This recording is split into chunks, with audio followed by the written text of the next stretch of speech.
할렐루야. 오늘도 우리에게 언제나 좋은 것을 부어주시는 하나님의 은혜와 축복이 여러분의 삶 가운데 가득하기를 간절히 소원합니다. 계속해서 시편을 묵상하고 있는데요. 시편을 묵상하면서 다윗의 그 간절한 마음들을 얼마나 많이 매 순간마다 느낄 수 있는지 모르겠습니다. 오늘은 34편입니다.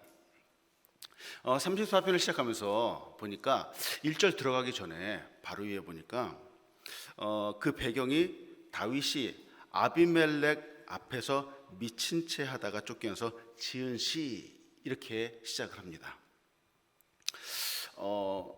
다윗의 삶에는 참 우여곡절이 많죠. 조금 이따도 말씀드리겠지만 참 영광을 얻고 참 아름답고 좋은 삶을 살았던 시절도 있지만, 우리가 잘 알고 있는 것처럼 쫓겨다니고, 참 오늘 나오는 것처럼 미친 채 하고 그랬던 삶도 있죠.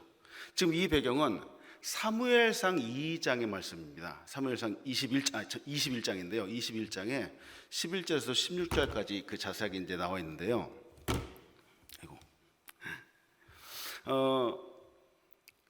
우리가 잘 알고 있는 것처럼 다윗은 참 그 삶의 우여곡절이 많았던 사람이죠.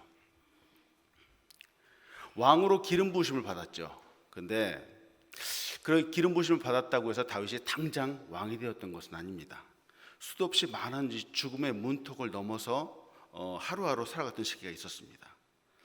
하필이면 그의 장인이었던 사울 왕이 있었죠. 사울 왕이 어느 날 갑자기 다윗을 죽이려고 했습니다. 이를 피해서 도망가고요. 도망가다가 하필이면 이 블레셋 족속의 땅에 들어가게 된 거예요. 그것까지 피시를 했는데 이 블레셋 족속의 땅이기 때문에 더 이상 이제 사울이 쫓아오지 않겠다라고 잠깐 안심하고 있었습니다. 근데 바로 그 순간 바로 원수되었던 이방 왕인 가드 왕 아기스라고 하는 사람이 등장을 한 거죠. 이 시편에서는 지금 아비멜렉이라고 표현을 하지만, 이 아비멜렉이라고 하는 이 뜻은 말이죠, 이 단어의 의미는 내 아버지는 왕이다 라고 하는 그런 뜻입니다. 이 아비멜렉이라고 하는 이 단어가 과거 사사시대에도 쓰였고요, 성경에 여기저기 많이 쓰이게 됩니다. 사사시대에 아비멜렉이라고 하는 이름을 가진 사람이 있었습니다. 이 사람은 누구냐면 바로 기드온의 기드온의 아들이었습니다. 그것도 첩의 아들의 이름이었었는데요. 기드온이 사사로서 아주 큰 공을 세웠습니다. 이스라엘을 구원하고 여러 이방 나라로부터 침략을 지키고 보호했습니다. 그런데 이 공을 많이 세웠기 때문에 사람들이 기드온을 딱 잡아서 우리의 왕이 되어 주십시오 라고 기드온을 왕으로 세우려고 했습니다. 그때 기드온이 하는 말이, 나는 왕도 되지 않겠다, 그리고 나는 이것으로 인해서 물질도 취하지 않겠다 라고 이렇게 이야기를 했습니다. 근데 사실은 그 뒤에 기드온이 첩과 낳은 이 아들의 이름을 아비멜렉이라고 지었습니다. 아까도 말씀드렸다시피 아비멜렉이라고 하는 이 이름의 뜻은 내 아버지는 왕이다 라고 하는 뜻입니다.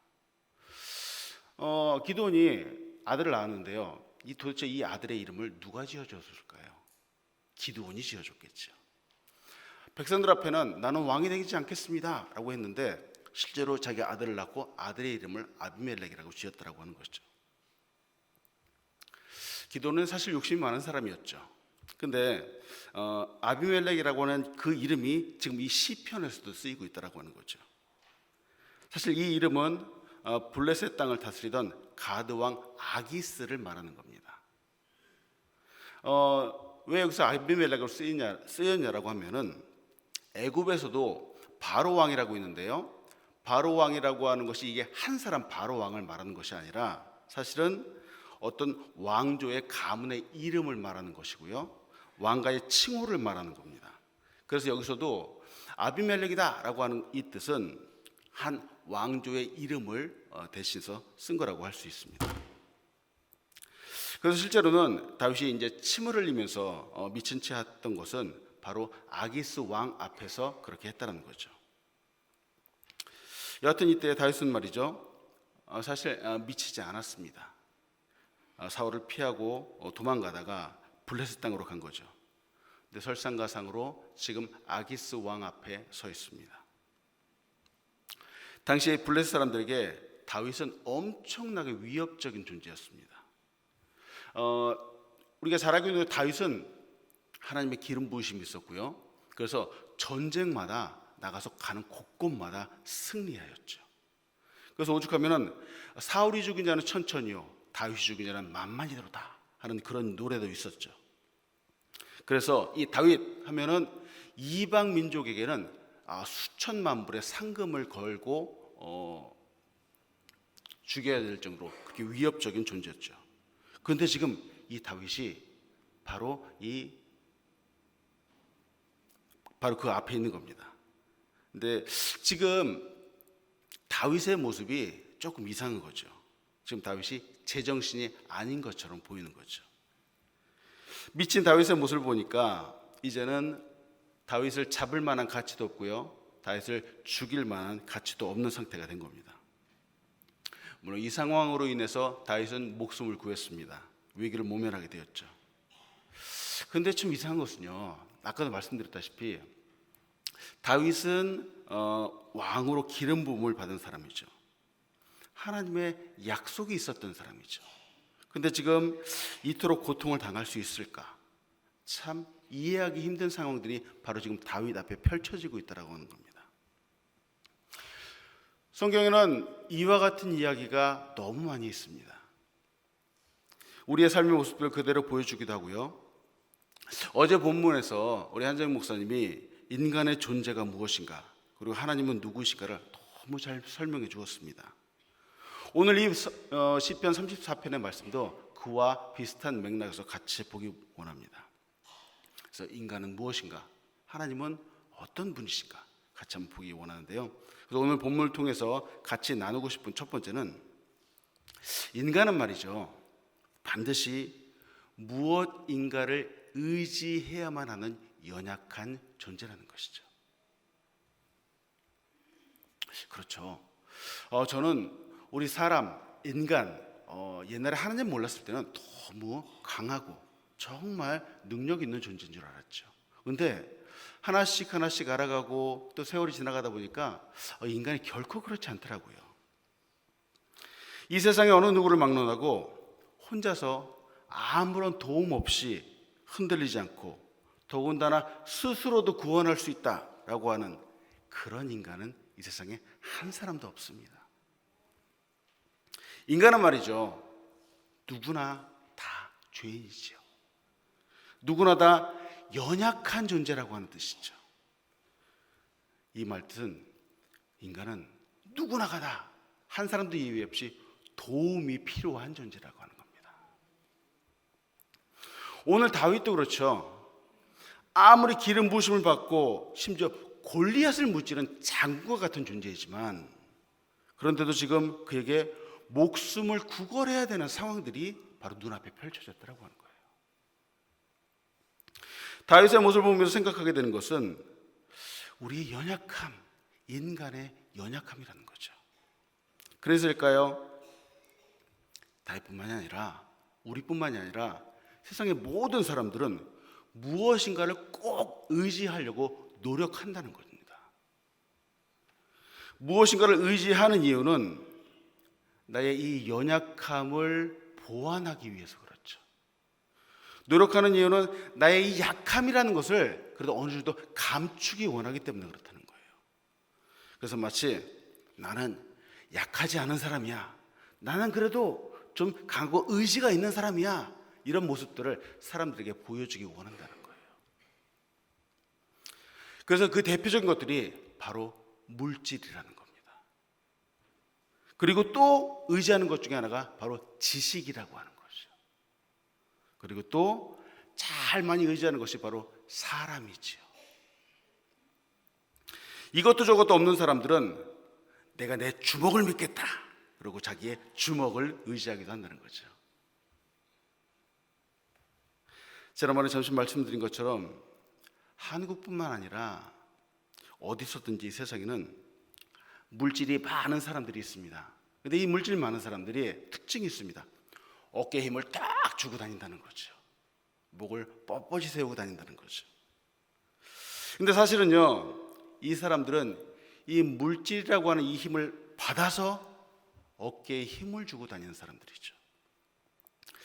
만약 이 물질, 돈이 그만큼 있지 않다면 이 사람들도 똑같이 연약한 사람들이라는 거죠. 근데 어떤 부자는 정말 돈이 많아서 가난한 사람, 힘없고 약한 사람들을 잘 섬기는 사람들이 있습니다. 하나님이 원하시는 것이 바로 이런 것들이죠. 지식도 그렇죠. 한국 속담에 벼는 익을수록 고개를 숙인다라고 하는 말이 있습니다. 이 말은 즉 많이 배우고 지식을 갖춘 사람들은 겸손하게 사람과 사회들을 잘 섬긴다라고 하는 그런 뜻이죠.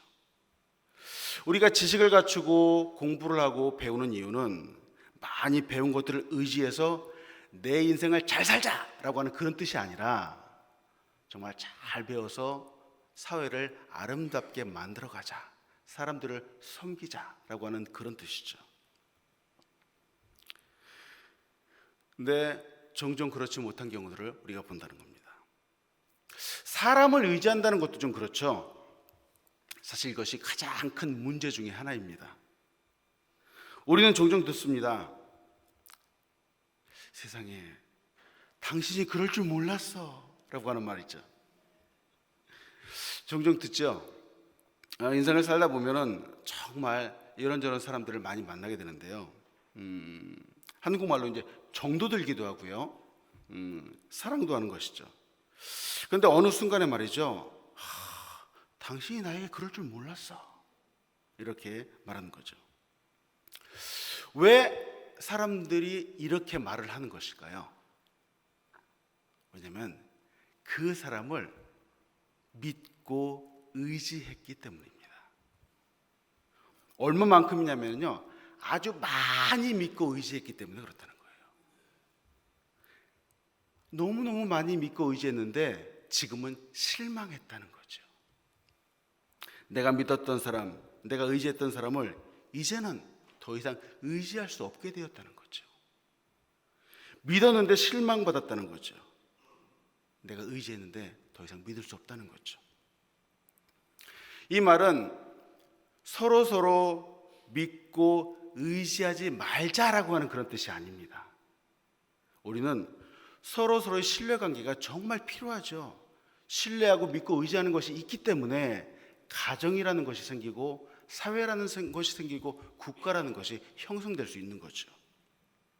이런 기본적인 신뢰관계가 없으면은 아무것도 할 수 없다는 거죠. 이런 기본적인 신뢰, 의지, 믿음이라는 것은 당연히 있어야 되는 거죠. 그런데 지금 사람들이 그렇게 표현하는 이유는 뭐냐면 이 기본을 넘어서 정말 온 마음을 다해서 믿고 의지했었다라고 하는 거죠. 그래서 마치 내가 그 사람을 책임져 준다라든지 혹은 그 사람이 나를 책임져 준다라든지 하는 것, 이런 걸 말하는 거죠. 그래서 기대했던 것보다 실망감이 더 크기 때문에 그렇다는 거죠. 이유는 그 사람이 나빠서 그렇다기보다는 사람에게는 어느 누구의 인생을 책임져 줄 만한 능력이 없기 때문이라는 겁니다. 왜 사람들의 마음마다 그 마음속에 정말 도와주고 싶고 사랑해주고 싶은 그런 마음이 없을까요? 당연히 누구나 다 있죠. 잘 도와줘서 나도 잘 되고 너도 잘 되고 하는 이런 마음들은 누구나 다 갖고 있다는 거죠. 그런데 그게 생각만큼 잘 안 된다는 거예요. 마음은 굴뚝 같은데 능력이 안 되기 때문에 그렇다는 겁니다. 때문에 혹시 누가 나를 실망시켰다면 미워하지 마시고 긍휼히 여기면 좋겠다는 거죠. 왜냐하면 그 사람의 마음은 알겠는데 그 사람의 힘과 능력이 모자라기 때문에 그렇다는 거죠. 내가 나 자신을 의지하는 것도 그렇죠. 내가 나 자신에게 스스로 실망한 적이 많이 있죠. 옛날에 제가 그랬는데요. 내일은 내가 꼭 새벽에 일찍 일어날 거야. 일찍 일어나서 새벽 예배에 나갈 거야 하고선 잠을 잤는데 아침에 딱 눈 떠보니까 9시인 거예요. 이게 자기 자신에게 실망을 하는 거죠. 근데 그렇다고 해서 자기 자신에게 삐지지는 않습니다. 마음이 씁쓸하긴 하지만 그럴 수도 있지, 내일부터 잘하면 되지 하고 자기 자신에게는 관대하는 것이죠. 제가 왜 이 말씀을 자꾸 드리냐면요, 이처럼 우리 사람들은 말이죠, 우리 인간은 말이죠, 이렇게 부족하고 연약하고 때로는 어렵고 힘들 때 이런 존재이고요, 때문에 무엇인가를 의지하고 무엇인가 도움을 요청할 수밖에 없는 존재라는 겁니다. 그런데 오늘 본문에서 다윗도 블레셋의 아기스 왕 아비멜렉 앞에서 지금 목숨이 왔다 갔다 하는 순간이었습니다. 연약하고 힘든 순간, 근데 이 순간에 그가 믿고 의지했던 대상이 있다는 거죠. 그것은요, 돈도 아니었고요, 물질도 아니었고요, 지식이나 권력도 아니었고 사람도 아니었다는 거죠. 다윗이 의지하고 붙잡았던 분은 바로 하나님이라는 겁니다. 그러나 아마도 진심으로 하나님을 의지해서 하나님만이 나를 도와줄 수 있는 분입니다 라고 의지하는 것 같아 보입니다. 왜냐하면 겨우 목숨을 건졌는데 이게 운이 좋아서다 라고 말하는 것이 아니라 바로 이것이 하나님의 은혜입니다 라고 고백하고 있기 때문이죠. 오늘 시편 34편 4절부터 6절까지 다윗이 이렇게 고백하고 있습니다.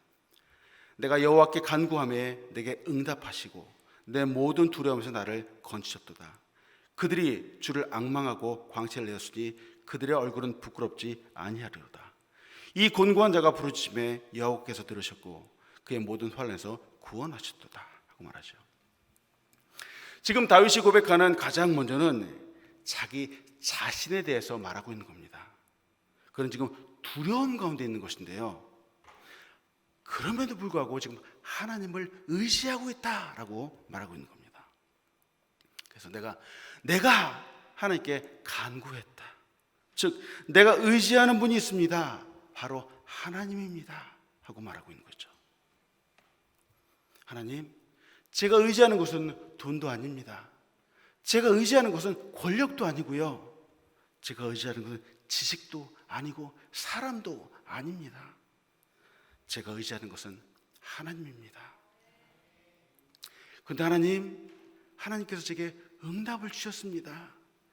하나님께서 나를 이 두려움에서 건져주셨습니다. 지금 이렇게 고백하고 있는 것이죠.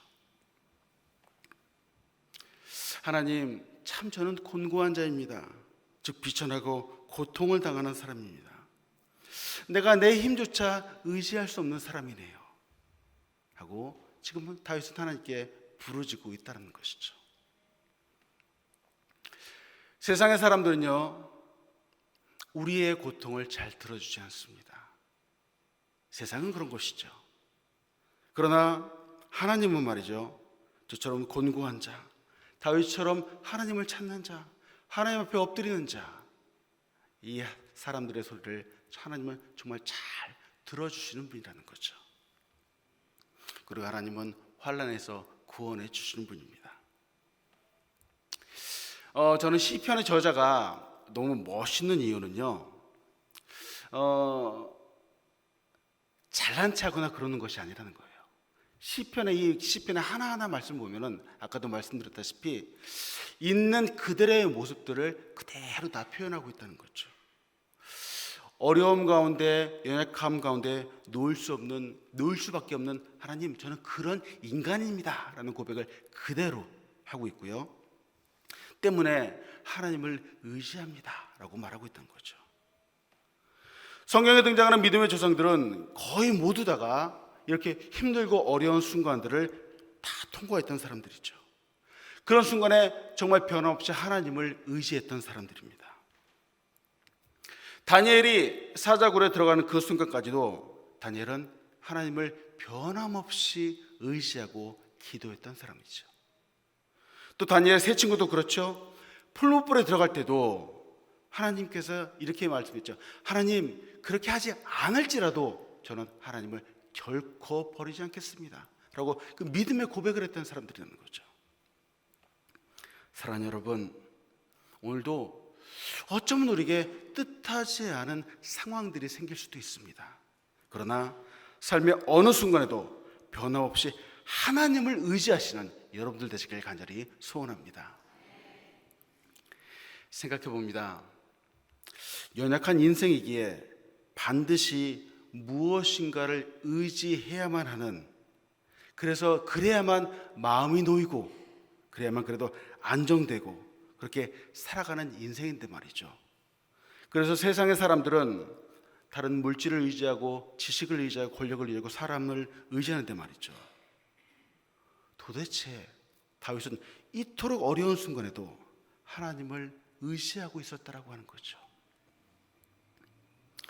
믿음의 조상들도 그렇고요, 오늘날 현대를 사는 우리 그리스도인들에게도 말이죠, 하나님은 말이죠, 하나님이 나를 의지해라, 하나님을 의지해라 라고 말씀하고 계시다라고 하는 거죠.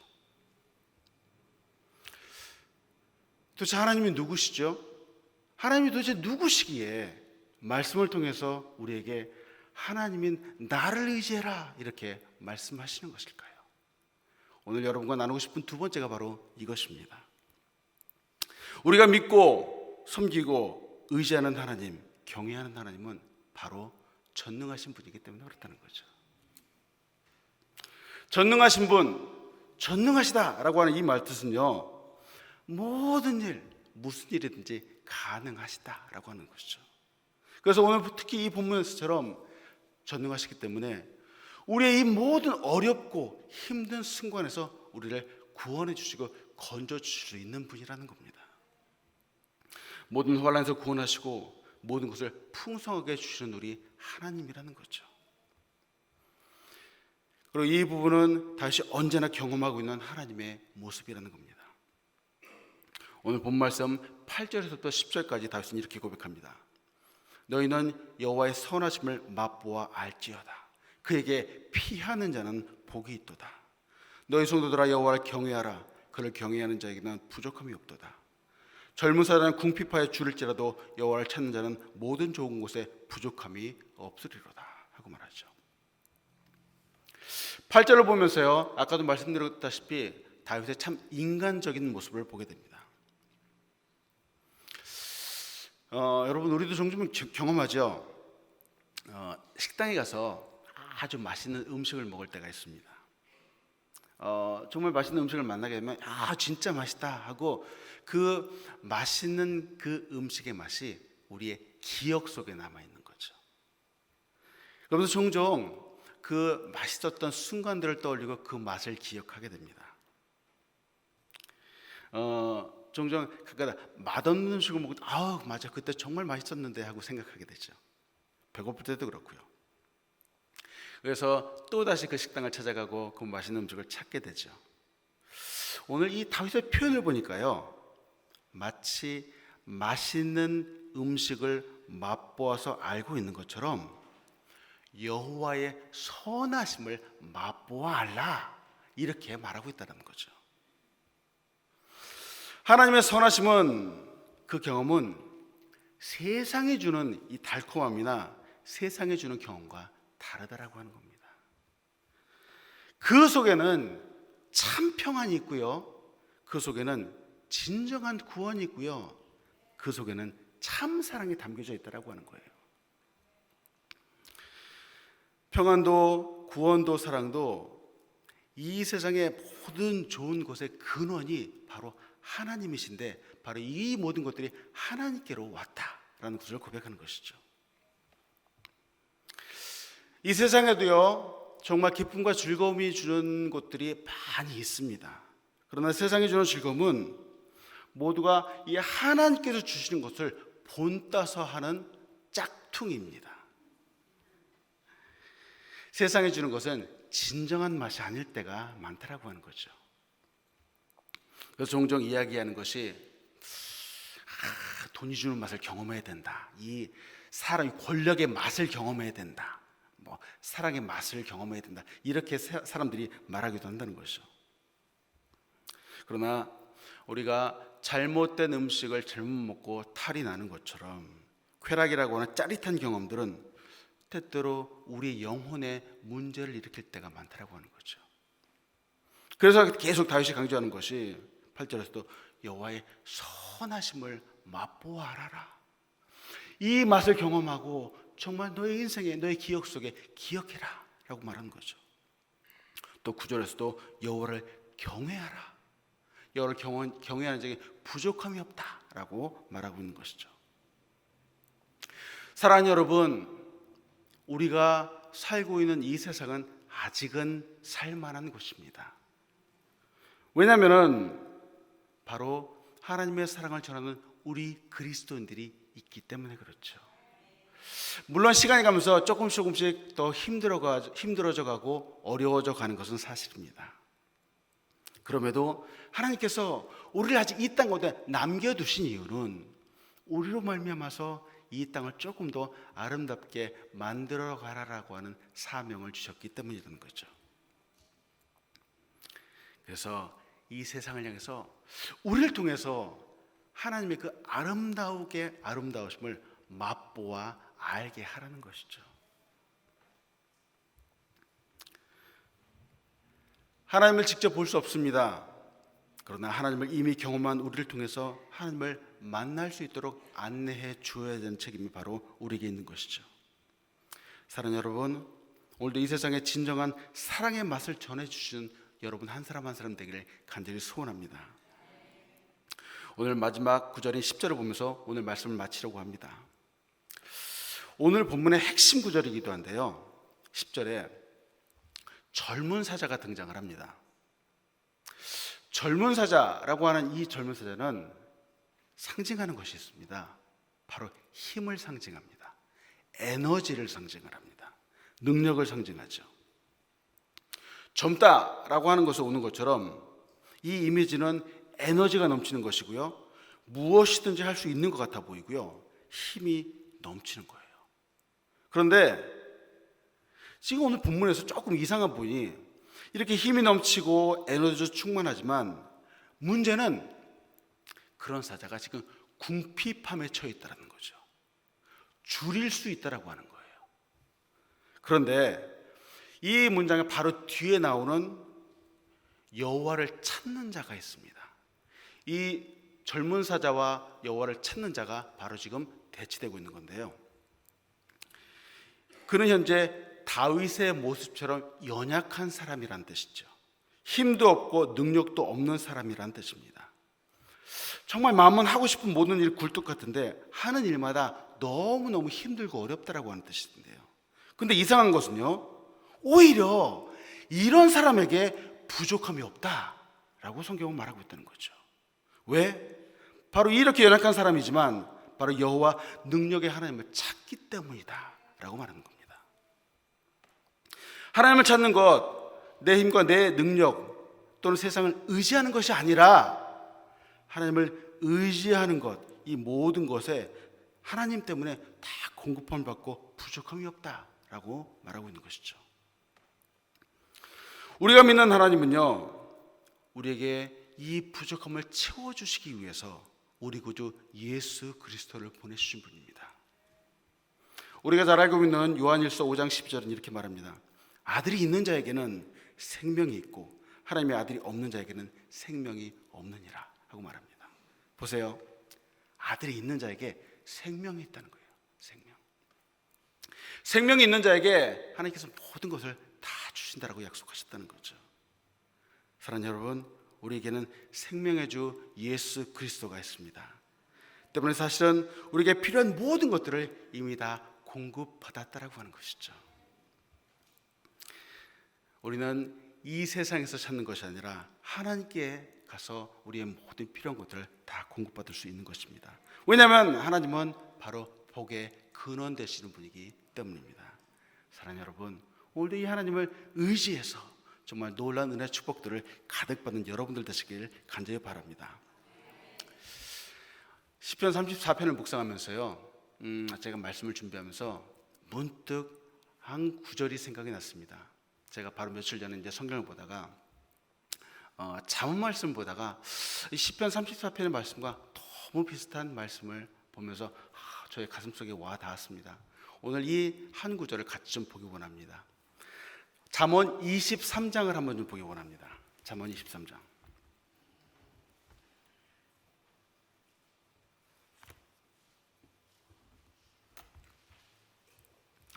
잠언 23장 17절과 18절입니다.